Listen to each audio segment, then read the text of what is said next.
لا الہ الا انت سبحانک انی کنت من الظالمین. اور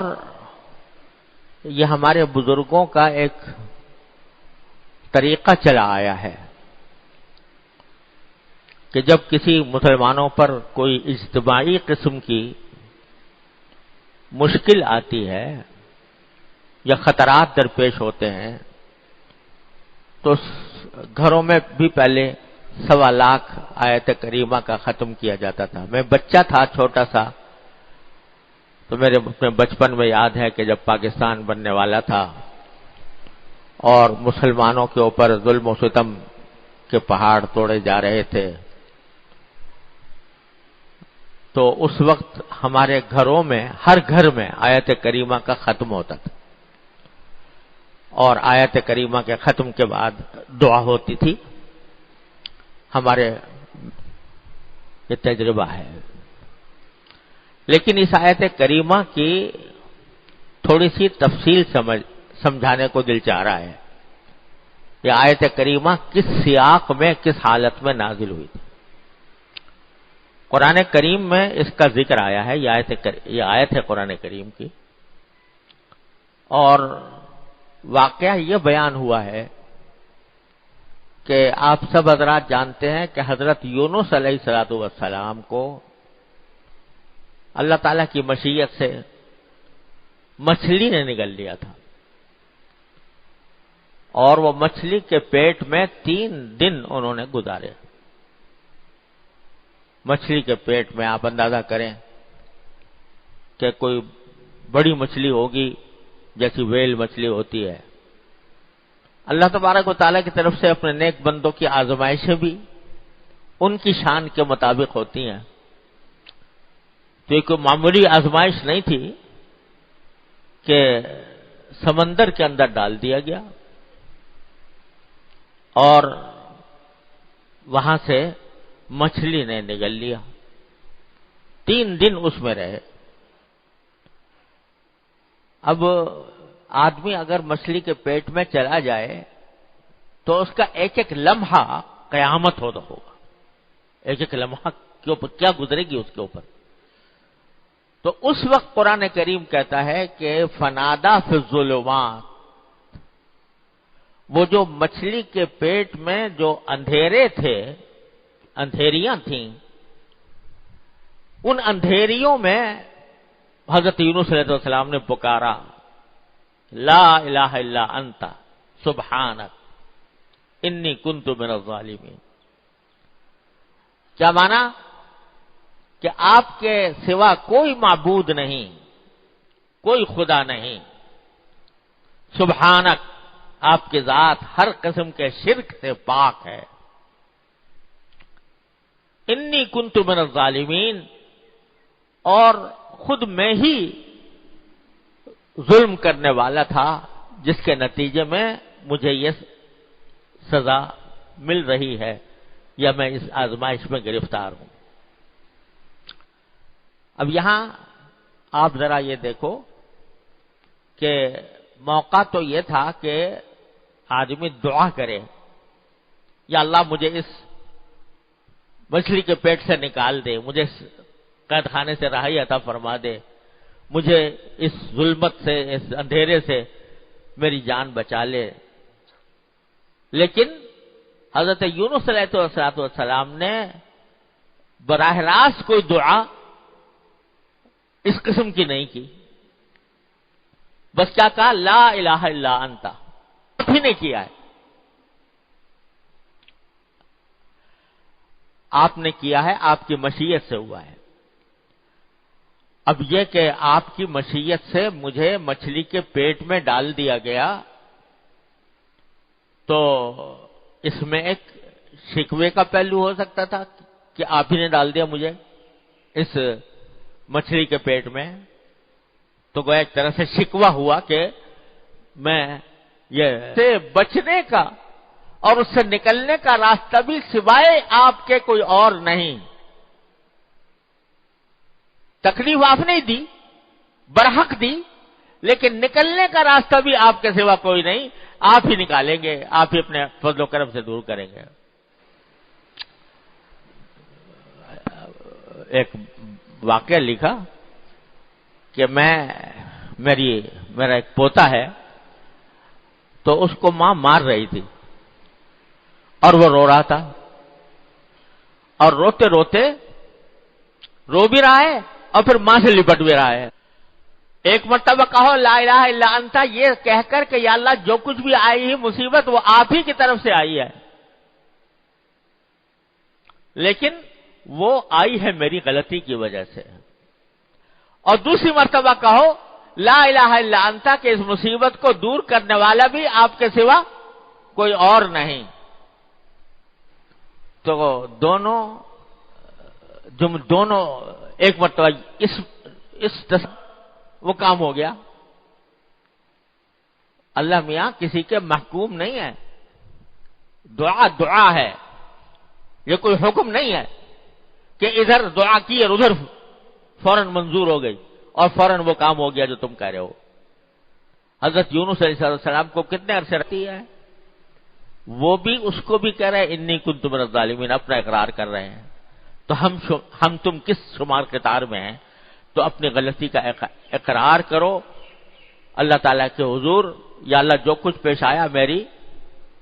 غلطی کے، ما اصابکم من مصیبت،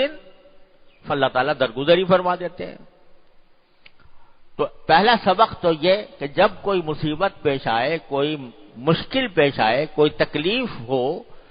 تو فوراً رجوع الی اللہ اور اپنی گناہوں کی، غلطیوں کی معافی مانگنا، ایک سبق تو یہ ملا۔ آگے اللہ تعالیٰ نے ایک عجیب جملہ فرما دیا کہ جب حضرت یونس علیہ السلام نے مچھلی کے پیٹ میں اندھیریوں میں، مچھلی کے پیٹ کی اندھیریوں میں ہمیں پکارا لا الہ الا انت سبحانک انی کنت من الظالمین فنجیناہ من الغم، تو اس کے نتیجے میں ہم نے ان کو اس گھٹن سے نجات عطا فرما دی۔ وہ گھٹن جو مچھلی کے پیٹ میں پیش آ رہی تھی اس سے نجات عطا فرما دی۔ فنجیناہ من الغم، ان کے اس کہنے کی وجہ سے لا الہ الا انت سبحانک انی کنت من الظالمین، یہ کہنے کی وجہ سے اور کہتے رہنے کی وجہ سے 3 دن تک کہتے رہے، تو اللہ تبارک و تعالی نے نجات عطا فرما دی۔ یہ تو ہو گیا۔ سبحان اللہ، اگلا جملہ کیا فرمایا؟ وَكَذَلِكَ نُنْجِي الْمُؤْمِنِينَ، وَكَذَلِكَ نُنْجِي الْمُؤْمِنِينَ، اور اسی طرح ہم ایمان والوں کو نجات عطا فرماتے ہیں۔ جس طرح ہم نے یونس علیہ السلام کو نجات عطا فرمائی، اس گھٹن سے، اس گرمی سے، اس اندھیری سے نجات عطا فرمائی، اسی طرح ہم سارے مومنوں کو نجات عطا فرماتے ہیں۔ اور یا اس کو یوں بھی کہہ سکتے ہیں کہ کذالک ننجی المؤمنین، اس کے ایک ترجمہ یہ بھی ہو سکتا ہے کہ ہم اسی طرح مومنین کو نجات عطا فرمائیں گے، کیونکہ مضارع کا صیغہ ہے، حال کے لیے بھی استعمال ہو سکتا ہے اور مستقبل کے لیے بھی ہو سکتا ہے۔ تو آگے کے لیے ہمیں سبق دے دیا کذالک ننجی المؤمنین۔ تو ہمارے حضرت والا فرمایا کرتے تھے، حضرت عارفی قدس اللہ تعالیٰ عنہ، یہ کیا اللہ تعالیٰ نے کہہ دیا کہ کذالک ننجی المؤمنین، جیسے یونس علیہ السلام کو نجات دی اس طرح ہم تو تمہیں بھی، سارے ایمان والوں کو بھی نجات دیں گے۔ تو کیا ہر آدمی مچھلی کے پیٹ میں جائے گا اور وہاں جا کے پکارے گا تو نجات ملے گی؟ وہ مچھلی کے پیٹ میں جانے کا واقعہ تو ایک ہو گیا، حضرت یونس علیہ السلام کے ساتھ ہو گیا، پھر سارے مومنوں کے لیے فرمایا جا رہا ہے کہ ان کو نجات دیں گے۔ کیا مانا؟ کہ جب کبھی تم ظلمات میں گر جاؤ، اندھیریوں میں گر جاؤ، اندھیروں میں گر جاؤ، تو وہی کام کرو جو یونس علیہ السلام نے مچھلی کی پیٹ کی اندھیروں میں کیا تھا۔ کیا کرو؟ کہ اللہ کی طرف رجوع کرو، کہو لا الہ الا انت سبحانک انی کنت من الظالمین، تو ہم تمہیں نجات دے دیں گے، کیسی بھی اندھیریاں ہوں، وہ چاہے مچھلی کے پیٹ کی اندھیریاں ہوں جو ان کے ساتھ ہو گئیں، یا وہ اندھیریاں ہوں جو تمہارے آنکھوں کے سامنے نظر آ رہی ہیں، کفر کی ظلمتیں، فسق و فجور کی ظلمتیں، گمراہیوں کی ظلمتیں، الحاد اور بے دینی کی ظلمتیں، یہ ساری کی ساری ظلمتیں ہی تو ہیں۔ ان ظلمتوں میں بھی اگر تم اللہ کو پکارو گے اور کہو گے کہ لا الہ الا انت سبحانک انی کنت من الظالمین، تو اللہ تعالیٰ فرماتے ہیں ہم تمہیں بھی نجات دے دیں گے جیسے یونس علیہ السلام کو دی تھی۔ تو حضرت والا فرمایا کرتے تھے، بڑے کام کی بات، اللہ تعالیٰ ہم سب کو عمل کی توفیق عطا فرمائے، کہ آج بعض اوقات ہمارے دلوں میں یہ وسوسہ پیدا ہوتا ہے یا خیال پیدا ہوتا ہے کہ یا اللہ میاں آپ نے ہمیں ایک ایسے زمانے میں پیدا فرمایا جو چاروں طرف فسق و فجور سے بھرا ہوا ہے، جو بے دینی سے بھرا ہوا ہے، آنکھوں کو پناہ نہیں ملتی، کانوں کو پناہ نہیں ملتی، ہر طرف فسق و فجور کا دور دورہ ہے۔ ایسے مناظر نگاہوں کے سامنے آتے ہیں کہ نگاہوں کو ان سے بچانا مشکل ہو جاتا ہے۔ لوگ غفلت میں مبتلا ہیں، دین سے غفلت میں مبتلا ہیں، مسجدوں کی طرف رجوع کم ہے، نماز پڑھنے والے کم ہیں، اللہ کو یاد کرنے والے کم ہیں۔ تو اللہ میاں اس ماحول کے اندر آپ نے ہمیں اس اندھیرے ماحول میں ہمیں پیدا فرمایا، تو اگر کبھی ہمیں صحابہ کرام کے زمانے میں پیدا کیا ہوتا، صحابہ کرام کے زمانے میں تو وہاں نیکی کا ماحول تھا، آخرت کی فکر کا ماحول تھا، اتباع سنت کا ماحول تھا، ہم بھی وہی ماحول اختیار کر لیتے۔ آپ نے تو ہمیں ایسے ماحول میں پیدا کیا جو سراسر سنت کے خلاف تھا، جو شریعت کے خلاف تھا، گناہوں پر مشتمل تھا، فسق و فجور تھا، اللہ بچائے۔ تو اس سب میں ہمیں پیدا کیا، تو اب ہم سے آپ ہمیں کیوں سزا دیتے ہیں، کیوں عذاب دیتے ہیں؟ اگر اللہ میاں سے یہ بات کہی جائے، بلکہ حضرت فرمایا کرتے ہیں ذرا تصور کرو کہ میدان حشر قائم ہے اور اللہ تعالیٰ کے سامنے پیشی ہو رہی ہے، تم سے سوال کیا جا رہا ہے کہ تم نے اپنی نگاہوں کو غلط کیوں استعمال کیا تھا، بد نگاہی کیوں کی تھی، تم نے اپنے کانوں سے گناہ کے باتیں اور گانے بجانے کیوں سنے تھے، تم نے اپنے ماحول کی اصلاح کی فکر کیوں نہیں کی تھی؟ تو تم نے یہ جواب دے دیا جو میں نے ابھی کہا کہ اللہ میاں آپ نے اگر صحابہ کے زمانے میں پیدا کیا ہوتا تو ہم سب کچھ کرتے، لیکن آپ نے تو آخری دور میں پیدا کیا جو چاروں طرف گناہوں سے بھڑکا ہوا ہے، اندھیریاں ہی اندھیریاں پھیلی ہوئی۔ اس پر اللہ تبارک و تعالی اگر یہ فرمائے کہ کیا میں ان اندھیریوں کو دور کرنے پر قادر نہیں تھا، مجھ سے مانگا کیوں نہیں، مجھ سے مانگا کیوں نہیں کہ اللہ یہ ساری اندھیریاں پھیلی ہوئی ہیں، اور میں نے کہہ دیا تھا کہ کذالک ننجی المؤمنین، جب کبھی اندھیریوں کے اندر تم پھنس جاؤ تو مجھے پکارو، کہو لا الہ الا انت سبحانک انی کنت من الظالمین۔ تو میں نے تم کو یہ صاف صاف اعلان کر دیا تھا کہ جب کبھی اندھیریوں میں گھیرو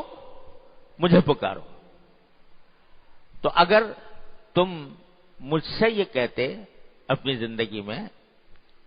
کہ یا اللہ میرا ماحول بڑا خراب ہے، میں اس ماحول سے متاثر ہو رہا ہوں، مغلوب ہو رہا ہوں، میں گناہوں کی طرف میری رغبت بڑھ رہی ہے اور میں فساد والے ماحول میں گھر گیا ہوں، اے اللہ مجھے نکال لے اس سے۔ لا الہ الا انت سبحانک انی کنت من الظالمین، مجھے اس اندھیری سے نکال لے، یہ کیوں نہیں کہا؟ تو بتاؤ اس وقت کیا جواب ہوگا؟ لہذا ہمارے حضرت فرمایا کرتے تھے، اللہ تعالیٰ ان کے درجات بلند فرمائے، کہ یہ کام اگر ہر مومن روزانہ کر لے، کیا کر لے؟ کہ روزانہ اپنے پروردگار کے حضور حاضر ہو کر یہ فریاد پیش کرے کہ یا اللہ میں ایسے ظلمتوں والے ماحول میں گھرا ہوا ہوں، چاروں طرف ہمارے فسق و فجور کا بازار گرم ہے، چاروں طرف آگ بھڑکی ہوئی ہے، گناہوں کی آگ بھڑکی ہوئی ہے، ہماری آنکھوں کو پناہ نہیں ملتی، کانوں کو پناہ نہیں ملتی، ہر طرف گناہوں کا دور دورہ ہے، اے اللہ میں اس میں مجبور ہو رہا ہوں، اپنے رحمت سے مجھے اس دلدل سے نکال لے، اس اندھیروں کی اس دلدل سے نکال لے۔ روز یہ دعا مانگو اللہ تعالیٰ سے، صبح کو بھی مانگو، شام کو بھی مانگو۔ حضرت فرماتے تھے کہ صبح کو جب فجر کی نماز پڑھ کے فارغ ہو تو جو ادعیہ معصورہ ہیں اور جو اذکار معصورہ ہیں وہ کرنے کے بعد ایک مرتبہ کہو کہ ان صلاتی و نسکی و محیای و مماتی للہ رب العالمین، یہ کہہ لو، اللہ جو آج میں کام کروں گا وہ چاہے نماز ہو، چاہے عبادت ہو، چاہے میری زندگی کے کام ہو، چاہے میرے موت کے کام ہو، سب اللہ آپ کے لیے ہوں گے، رب العالمین کے لیے۔ اور پھر اسی وقت مانگ بھی لو دعا، یا اللہ میں کہہ تو رہا ہوں ان صلاتی و نسکی و محیای و مماتی للہ رب العالمین، لیکن میں خود سے اس پر عمل کرنے پر قدرت نہیں رکھتا جب تک کہ آپ کی توفیق شامل نہ ہو، لہذا کہہ دو یا اللہ مجھے اس کے اوپر عمل کی توفیق بھی عطا فرما۔ یا اللہ آج کی زندگی میں جب باہر نکلوں گا، زندگی کا کارزار میں داخل ہوں گا، زندگی کے معرکے میں داخل ہوں گا، تو وہاں نہ جانے کیا حالات پیش آئیں، کہاں میں بھٹک جاؤں، کہاں میں بہک جاؤں، تو اے اللہ اپنے رحمت سے مجھے، اپنے فضل و کرم سے مجھے نجات عطا فرمائیے گا ان اندھیریوں سے۔ صبح کو یہ دعا مانگ لو روزانہ۔ ابھی میں نے کہا نا، کوئی یہ سمجھو کہ میں نے آج یہ دعا کی تھی اور آج ہی ایک دن میں انقلاب آ جائے، ایسا اللہ تعالی کی مشیت ہوتی ہے، اسی کے مطابق کام ہوتا ہے۔ 3 دن مانگی دعا مچھلی کے پیٹ میں، تب جا کے وہ باہر آئے، تو تم یہ سمجھو کہ آج میں نے ایک کام شروع کر دیا بس فوراً میں بالکل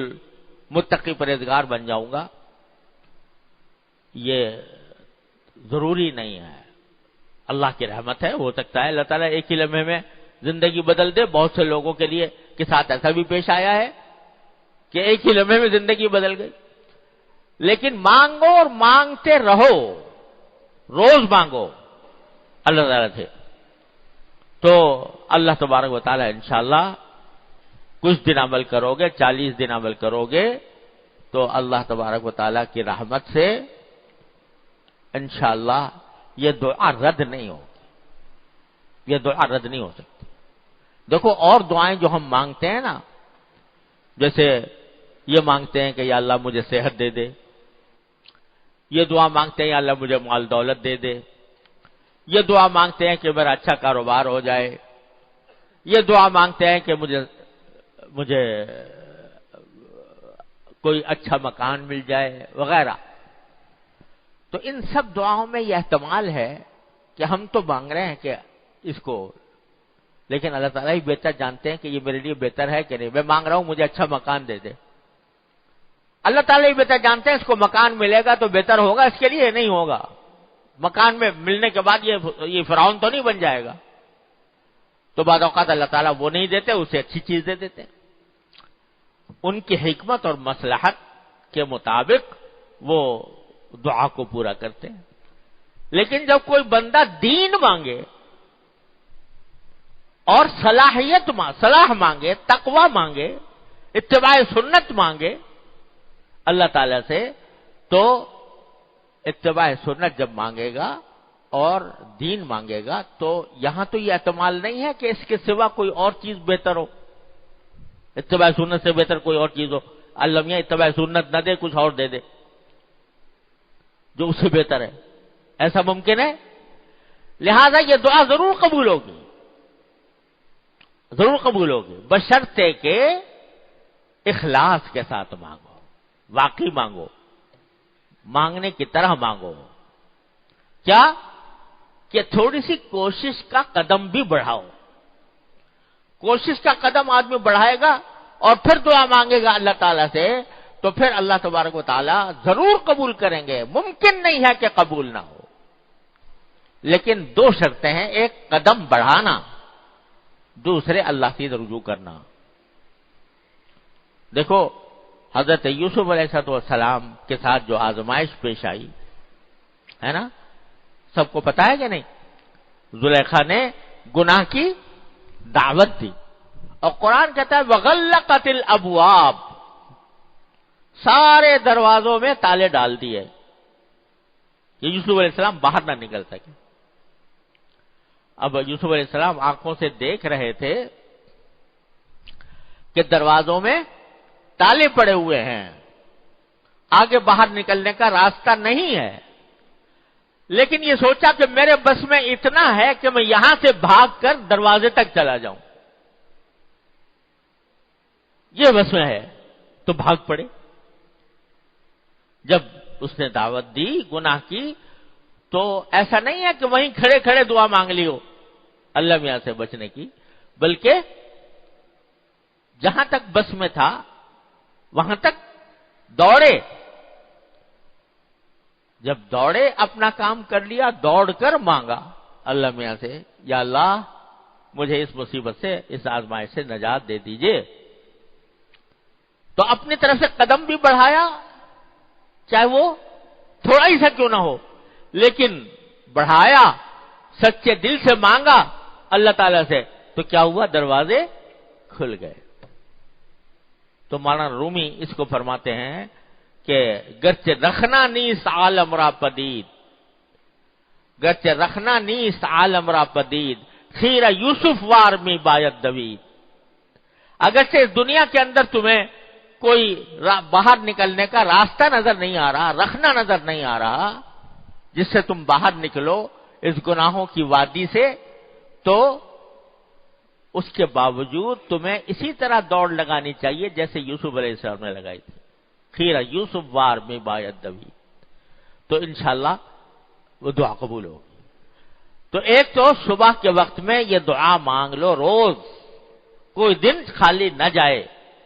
یا اللہ دن شروع ہو رہا ہے، زندگی کے معرکے میں داخل ہو رہا ہوں، اے اللہ مجھے گناہوں سے بچا لے، اے اللہ مجھے اپنے احکام کے مطابق، سنت کے مطابق زندگی عطا فرما، میرا ہر کام سنت کے مطابق ہو جائے، یہ دعا مانگ لو، صدق دل سے مانگ لو، سچے دل سے مانگ لو، اور اپنی طرف سے جو نظام زندگی بناؤ اس دن کے لیے،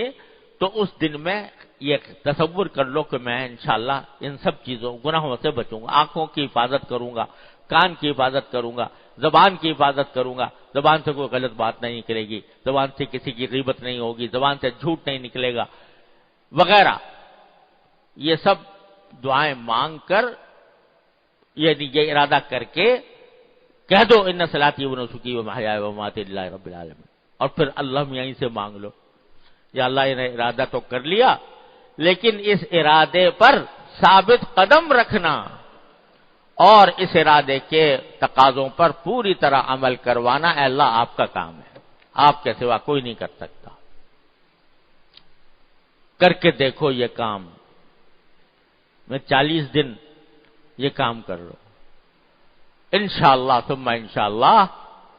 جو گناہ میں جس گناہ میں جو مبتلا ہے انشاءاللہ وہ